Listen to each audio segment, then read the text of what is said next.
नमस्कार श्रोताओं, शाम के ठीक 8:30 हुए हैं और ये समय है आपके अपने कार्यक्रम स्पोर्ट्स कैन का।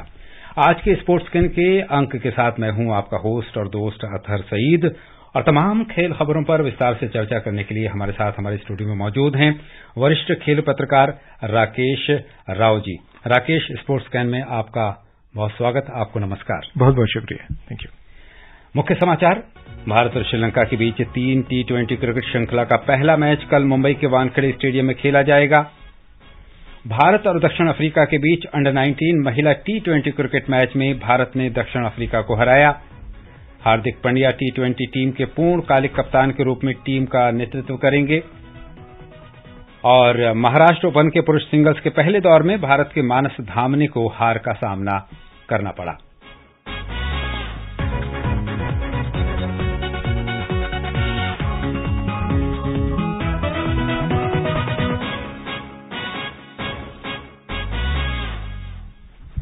भारत और श्रीलंका के बीच 3 T20 क्रिकेट मैचों की श्रृंखला का पहला मैच कल मुंबई के वानखेड़े स्टेडियम में खेला जाएगा। भारतीय टीम विराट कोहली, रोहित शर्मा और केएल राहुल के बिना मैदान पर उतरेगी। राकेश, हार्दिक पांड्या T20 के पूर्णकालिक कप्तान के रूप में शानदार शुरुआत करने का प्रयास करेंगे। इस पर आपसे चर्चा करेंगे, लेकिन उससे पहले ये डिस्पैच सुन लेते हैं। क्रिकेट प्रेमी हार्दिक पांड्या की कप्तानी की झलक पहले ही देख चुके हैं जब उनके नेतृत्व में भारतीय टीम ने न्यूजीलैंड में बारिश से प्रभावित 2020 श्रृंखला में जीत दर्ज की थी। इस श्रृंखला में हार्दिक को भविष्य के लिए, विशेष रूप से 2024 में होने वाली 2020 विश्व कप के लिए अपनी रणनीति तैयार करने में मदद मिलेगी। भारत के चोटी के 3 बल्लेबाज रोहित शर्मा, विराट कोहली और लोकेश राहुल की कमी टीम को खल सकती है। इसके अलावा भारत के शीर्ष क्रम के बल्लेबाज खुलकर खेलने में नाकाम रहे, जिसका खामियाजा टीम को 2020 विश्व कप में भुगतना पड़ा था। ईशान किशन और ऋतुराज गायकवाड़ पिछले कुछ वर्षों से आईपीएल में अच्छा प्रदर्शन करते रहे हैं और उनके पास खुद को साबित करने का ये बेहतरीन मौका है। अगला 2020 विश्व कप 18 महीने बाद खेला जाना है और ऐसे में इन दोनों को पर्याप्त मौके मिलने की संभावना है। भारत के पास वाशिंगटन सुंदर और अक्षर पटेल के रूप में ऑलराउंडर के विकल्प भी मौजूद हैं। मौजूदा Asia cup champion Sri Lanka Bharat को उसकी धरती पर कड़ी चुनौती देने की कोशिश करेगा। लवलीन निगम, स्पोर्ट्स कैन। राकेश, हार्दिक पांड्या के T20 टीम के फुल टाइम कप्तान के रूप में ये पहला मैच होगा जो कल का खेला जाना है। एक कप्तान के रूप में आप इस छोटे फॉर्मेट में उनसे क्या उम्मीदें रखते हैं? देखिए, एज ए कैप्टन हार्दिक ने ऑलरेडी अपने आप को प्रूव किया हुआ है। अगर आपको याद है, लास्ट आईपीएल में उनकी टीम जो थी वो चैंपियन टीम थी और वो हमने पहली बार देखा था कि हार्दिक अपने बिल्कुल जो उनका इमेज है, बहुत ही फ्लैम्बॉयंट इमेज के बिल्कुल हट के उन्होंने एज ए लीडर वो सामने आए थे और अभी उनको अपने आप को साबित करना है, क्योंकि हमारे जो T20 की जो पिछले 1 साल से अगर हम देखें परफॉर्मेंसेस जो हैं वो आशा के अनुकूल नहीं है। क्या है कि हम लोग जो सोचते हैं कि हमारी टीम बहुत अच्छी है, बहुत जीतते हैं हम लोग, काफी गलतफहमियां भी हैं हमारे जो क्रिकेट प्रेमियों को भी हैं, क्रिकेट जो लोग इस गेम को चलाते हैं उनको भी हैं, क्योंकि रिजल्ट्स अपने आप में झूठ नहीं कहते हैं। आप वर्ल्ड चैंपियनशिप ले लें, पिछले नवंबर में ले लें, इस नवंबर में ले लें, हम दोनों हारे। उसके बाद आप एशिया कप ले लीजिए, वहां भी हम नहीं जीते। तो ये जो आईसीसी की जितनी टूर्नामेंट्स होते हैं या जितने भी बड़े टूर्नामेंट्स होते हैं, बायलैटरल आप छोड़ दीजिए, हमारे आईपीएल का स्ट्रक्चर हम कहते हैं बहुत अच्छा स्ट्रक्चर है, बहुत अच्छे यहाँ पे खिलाड़ी आते हैं, हमें खेलने को मिलता है, वो सब अपनी जगह है। ये बिल्कुल वही हाल है जो इंग्लैंड का फुटबॉल में होता है कि आपकी कंट्री में क्रिकेट का सिस्टम बेस्ट है, काउंटी सिस्टम है आपका, बहुत सालों से है, सब कुछ है, लेकिन आप स्ट्रगल करते हैं। फुटबॉल में ईपीएल आपके पास है, लेकिन आप वर्ल्ड कप नहीं जीतते हैं। तो ये क्रिकेट में हमारा ऑलमोस्ट वही हाल हो रहा है कि 2013 के बाद हमने कोई भी आईसीसी का टूर्नामेंट नहीं जीता है, और वो खासकर T20 में। तो अभी जो है रीबिल्डिंग का एक अपॉर्चुनिटी है। हाँ, और हार्दिक को आपने लीडरशिप दी है, तो हो सकता है जो यंग मेंबर्स हैं इस टीम में, क्योंकि सीनियर्स नहीं है, अगर आप देखें, बिल्कुल जो लोगों ने काफी टाइम से इंडिया को रिप्रेजेंट किया वो लोग नहीं है। तो इसमें मेरे ख्याल से हार्दिक को एक खुल के अपनी बात रखने का अपना स्टाइल, कहीं से उनको रोक टोक नहीं है। तो मेरे ख्याल से यहां मैं उम्मीद करता हूं कि उन्हें एक फ्री हैंड दिया जाएगा, और हमको देखना है यही होगा कि क्या वो इस प्रेशर को डील कर पाते हैं कि नहीं, क्योंकि होम प्रेशर है, बिल्कुल आपका रहेगा ही रहेगा, क्योंकि यहां पे आप हार नहीं सकते। बाहर जाके तो चलिए आप हार जाते हैं तो लोग कहते हैं हार गए, अब तो कहेंगे अरे अब तो अपने घर पे नहीं जीत सकते हैं। तो ये हमेशा एक होम टीम को, खासकर इंडियन टीम को प्रेशर हमेशा रहता है।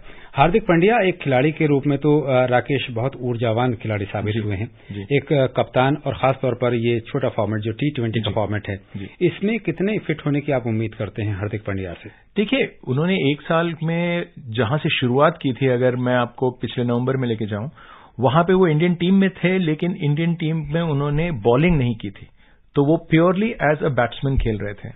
लेकिन उसके बाद अगर आप ये देखें कि जब से उन्होंने T20 में IPL के थ्रू जो अपनी परफॉर्मेंस दी, उसके बाद लास्ट वर्ल्ड कप अगर हम देखें जहां पे कि इंडिया पाकिस्तान का जो गेम हुआ, वहां भी उन्होंने जो उनका जो कंट्रीब्यूशन था वो भी लोगों को दिखा। लेकिन ओवरऑल एज एन ऑलराउंडर उनको अभी भी अपने आप को साबित करना है। हमको लगता है कि वो बड़े इफेक्टिव गेंदबाज हैं, जो उनकी इफेक्टिवनेस उतनी लगती नहीं है, तो वहां भी अभी उनको काम करने की जरूरत है। बैटिंग उनकी अच्छी है, इसमें तो खैर शक नहीं है, लेकिन अभी इस पर्टिकुलर सीरीज में हमको ये देखना है कि उनकी लीडरशिप क्वालिटीज कैसे निकल के आती हैं। बिल्कुल सही कहा आपने। मुंबई के वानखेड़े स्टेडियम की हम बात करेंगे, तो वानखेड़े की पिच के मिजाज के बारे में राकेश आप क्या ख्याल रखते हैं? बैटिंग ट्रैक है, कंप्लीट बैटिंग विकेट है, और वहां पे हम जो हार्दिक को एक एडवांटेज ये भी है क्योंकि मुंबई इंडियंस से इतने साल खेले और वो उनका होम ग्राउंड था, तो वानखेड़े में तो उनको कभी दिक्कत नहीं होगी। और ये है कि देखिए T20 की जो पिच बनाई जाती है वो बैटिंग की ही बनाई जाती है। सही बात है। अब 40 ओवर के गेम में अगर आप कहें कि साहब वो 15 ओवर के बाद स्पिन लेगी, तो इससे ज्यादा मतलब हंसी की बात हो नहीं सकती है।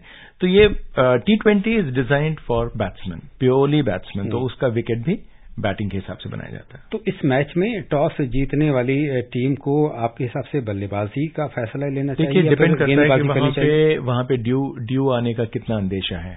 अगर मान लीजिए कि ड्यू फैक्टर अगर एक बहुत ही प्रभावशाली प्रोमिनेंट है, तो फिर आप पहले टॉस जीतते हैं, आप चेस करना चाहते हैं हमेशा। लेकिन नॉर्मली अगर पूरा पक्का बैटिंग विकेट है तो कोई भी टीम टॉस जीत के पहले टारगेट सेट करना चाहती है, क्योंकि एक बार आपने रन लगा दिए बोर्ड पे, उसका प्रेशर हमेशा जो टीम चेस करती है उसके ऊपर रहता है। बिल्कुल सही कहा। और मुंबई के पिच के बारे में अगर हम बात करें तो वहां पर मौसम का असर भी कहीं ना कहीं देखने को मिलता है, तो मौसम मैच के रुख पर कैसा असर, जहां तक वानखेड़े का प्रश्न एग्जैक्टली कोस्टल है, अगर आप देखें सी से ज्यादा दूर नहीं है, तो वहां पे अगर जैसे थोड़ा सा भी, क्योंकि अभी जो मौसम है बॉम्बे का, वहां पे आपकी ह्यूमिडिटी थोड़ी कम है, तो कम से कम ओस के चांसेस भी फिर उसी हिसाब से कम हो जाते हैं। तो लेकिन यह है कि अगर ड्यू रहा तो अगर घास आपकी गीली हो रही है, बॉल गीली हो रही है, तो जहां पे कि एक फास्ट बॉलर को ग्रिप नहीं मिल रहा बॉल का, स्पिनर को ग्रिप नहीं मिल रहा है, तो ये जब टीम चेस करने जाती है तो उसको इजी ही होता है बाद में कि कम से कम उनको ये नहीं सोचना पड़ता कि कि जो भी गेंदबाज है उसको ग्रिप करने में कितनी सुविधा मिल रही है, क्योंकि बॉल उनके हाथ से छूटती है, वाइड बॉल भी होते हैं, नो बॉल होते हैं, मिसफील्ड्स होते हैं, बहुत सारी चीजें हैं जो वेदर रिलेटेड है। और अगर आउटफील्ड अगर वेट है तो फिर फील्डिंग टीम की तो दिक्कतें बढ़ती जाती हैं। सही कहा आपने। अब भारत से निकलकर अगर हम पाकिस्तान की बात करें, पाकिस्तान और न्यूजीलैंड के बीच जो दूसरा टेस्ट मैच शुरू हुआ आज, राकेश, तो इस बारे में मैं चाहता हूं कि विस्तृत टिप्पणी आपकी क्या होगी? देखिए, न्यूजीलैंड पहला मैच जीत सकता था, जो पहला मैच ड्रॉ हुआ। सेकेंड में उन्होंने टॉस जीत के पहले दिन के खेल के अंत तक 309 रन 6 विकेट पे बनाए, और उसमें ये चीज थी कि उनका स्टार्ट बेहद जो बोलते हैं कमाल का था रियली। 2 सेंचुरी पार्टनरशिप हुई ऊपर, और 234 पे एक था एक टाइम पे। किसके बीच शतक की साझेदारी किसके? ये देखिए, जैसे उनके ओपनर हैं लेथम एंड कॉनवे, तो लेथम ने 71 बनाए, कॉनवे ने 122 बनाए। उसके बाद जो उनके पूर्व कप्तान विलियमसन, उन्होंने बनाया 36, निकोलस ने 26। तो ये जो ऊपर के तो गेंदबाज, मतलब जितने भी उन्होंने गेंदबाजों का सामना बहुत अच्छा किया बल्लेबाजों ने। लेकिन लास्ट में भी एक पार्टनरशिप अभी एक दिख रही है जो है, लेकिन ओवरऑल जो थोड़ा एडवांटेज लग रहा था कि 234 फॉर 1 से अगर आप 279 फॉर 6 हो जाएं तो पाकिस्तान ने एक वापसी की है। उनके ऑफ स्पिनर को 3 विकेट मिले हैं, जो उनके हैं आगा सलमान, इनको 3 विकेट मिले हैं, और उनके जो फास्ट बॉलर हैं नसीम शाह, उनको 2 मिला है, और 1 विकेट मिला है उनके लेग स्पिनर को अबरार अहमद को। और अबरार अहमद बहुत कॉस्टली हुए आज, लेकिन ओवरऑल पाकिस्तान ने थोड़ी बहुत कम बैक किया है थोड़ा बहुत। राकेश, आगे बढ़ते हैं। प्रिटोरिया में भारत और दक्षिण अफ्रीका के बीच अंडर 19 महिला T20 क्रिकेट मुकाबले के चौथे मैच में भारत ने दक्षिण अफ्रीका को 4 विकेट से हरा दिया है। दक्षिण अफ्रीका ने भारत को जीत के लिए 87 रन का लक्ष्य दिया था। इससे पहले दक्षिण अफ्रीका ने टॉस जीतकर पहले बल्लेबाजी करते हुए निर्धारित 20 ओवर में 9 विकेट पर 86 रन बनाए। भारत की ओर से नाजिया नौशाद ने 3, फलक नाजिर नाज ने 2 विकेट ली, जबकि सोनिया मेंधिया, शेफाली तथा मन्यत कश्यप ने एक खिलाड़ी को आउट किया। दक्षिण अफ्रीका के लिए केइला रैनेके ने सबसे ज्यादा 19 रन बनाए।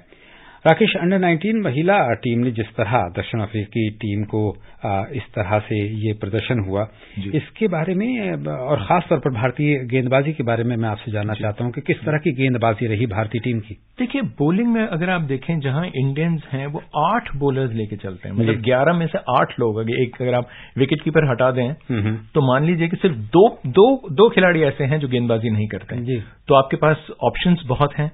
और बॉलिंग तो खैर उन्होंने अच्छी की है, क्योंकि अगर आप याद करें कि पहला मैच भी हम लोग बड़े कंफर्टेबली जीते, उसके बाद 2 मैचेस नहीं हो पाए, चौथा मैच हम फिर जीते हैं, तो ये श्रृंखला जीत चुके हैं हम 2-0। बिल्कुल। एक मैच अभी होना और है, 4 तारीख को वो मैच है, लेकिन सीरीज भारत के नाम।